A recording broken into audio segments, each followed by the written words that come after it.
What it do, homies? It's your boy Dave, and I'm back today. We back with some more Sabaton. This time we checking out Hearts of Iron. And it looks like this is about, I have it here. It says, during the First Battle of Berlin in 1945, the general of the 12th Army, Walther Winnick, realized that the end of the war was coming, and instead of trying to defeat the advancing Soviet forces as his orders were, he used his army to create an escape corridor out of Berlin. For such an act would surely have been sentenced to death, but instead he ended up being responsible for up to 250,000 people safely escaping the burning city of Berlin. For some, this was a battle. For him, this was a rescue operation. Okay, so his forces were ordered, right, to defeat the advancing Soviet forces, which I'm guessing would have ended in the loss of life. And I'm just summarizing this up. And Walter was like, no, why do that when we have the option to escape? These are lives that do not need to be lost. That's good thinking, of course. I do know that going against orders, regardless, when the military can have some grave consequences. So I don't know. I'll go and check out some more information if they have this on their history channel to find out some more about what the ramifications of these actions were. But I guarantee you that those 250 people that escaped successfully have this guy in high regards. And thus Sabaton has a song detailing about this man's ultimate great decision making and the fact that he was able to carry it out. That's a lot of people. 250,000. All right, let's keep it going. Time to shut up and turn it up. See the right in vain, trying to save Berlin in vain. It's a road to death and pain. On the other shore, there's the end of the war. Who could ever have believed? Seems like nothing's been achieved. Just to walk a day, go all the way.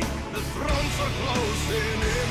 As the end is drawing near, the 12th Army interfere. Open up a route, get people out. It's forces spread out there. It's the end of the war.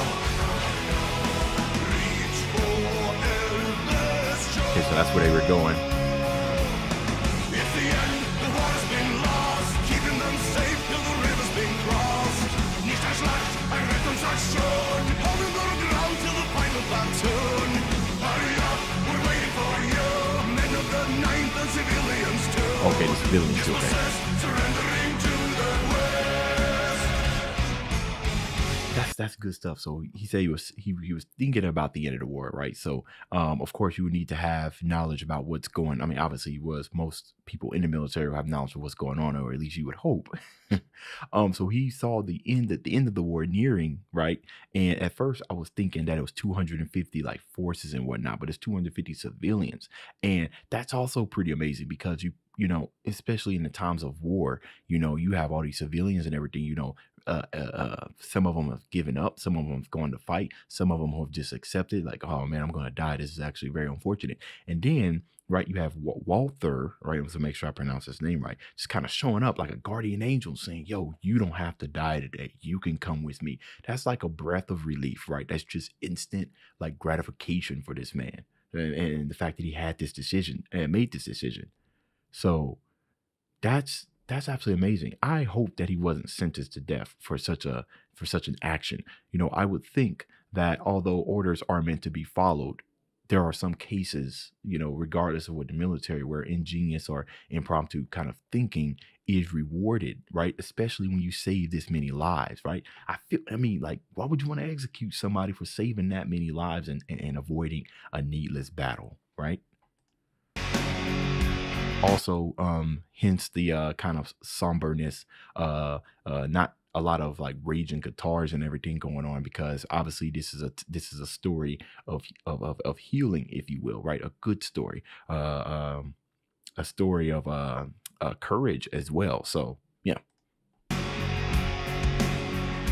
Who'll survive and who will die? Up to Kriegsglück to decide. Those who made it cross without a loss have reason to reflect. It is not about Berlin. It is not about the Reich. It's about the men who fought for them. What peace can they expect? It's the end of the war.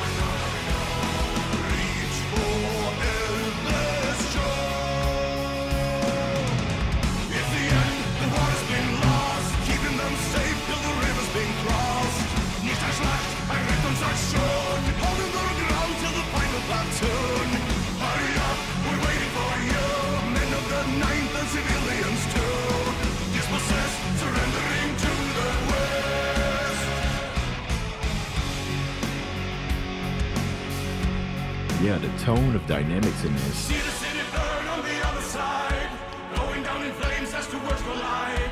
Who can now look back with a sense of pride? On the other shore, there's the end of the war. See the city burn on the other side, going marching down in flames as two cadence, worlds collide. percussion. Who can now look back with a sense of pride? On the other shore, there's the end of the war. Oh, here we go.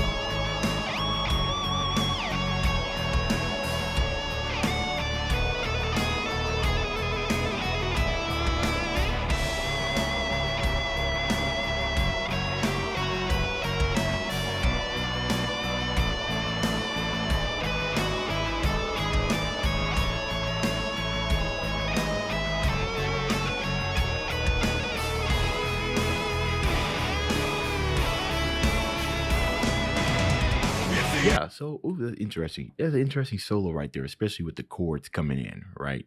Almost kind of give me a sense of like angels and everything, right? Which is, I'm pretty sure to a lot of people, that's exactly what Walther and his unit was, pretty much angels, just kind of whisking these people away from the battlefield, trying to save their lives and get them across the other side of the shore.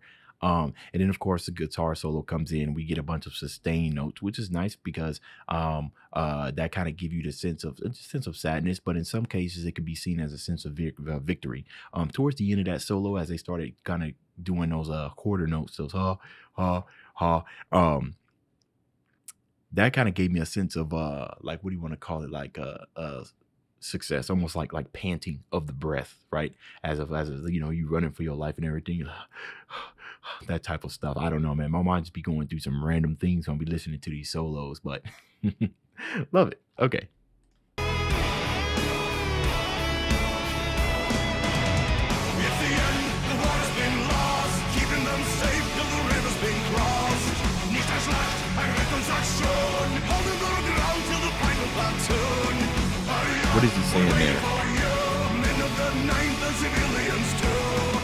Dispossessed, surrendering to the leader city burn on the other side. Going down in flames as two worlds collide. Who can now look back with a sense of pride? On the other shore, there's the end of the war. Leader city burn on the other side. Going down in flames as two worlds collide. Who can now look back with a sense of pride? On the other shore, there's the end of the war. Feel the rage in vain. Try to save Berlin in vain. We saw road to death and pain. That's important right there. Trying to save Berlin in vain.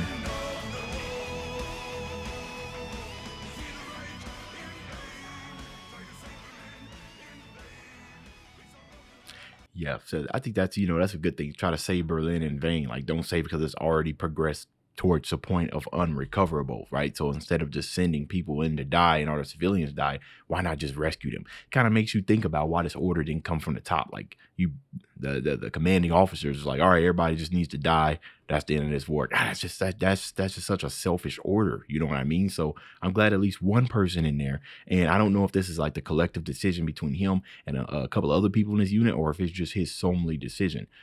He's a general though, so I don't imagine on the field there's many people outranking the general. Okay, I don't have a lot of ranking knowledge when it comes to military, but I think I do understand a general is pretty high. So anyways, that's been the end of this video. If you enjoyed the content, leave a like and subscribe. Dave's out.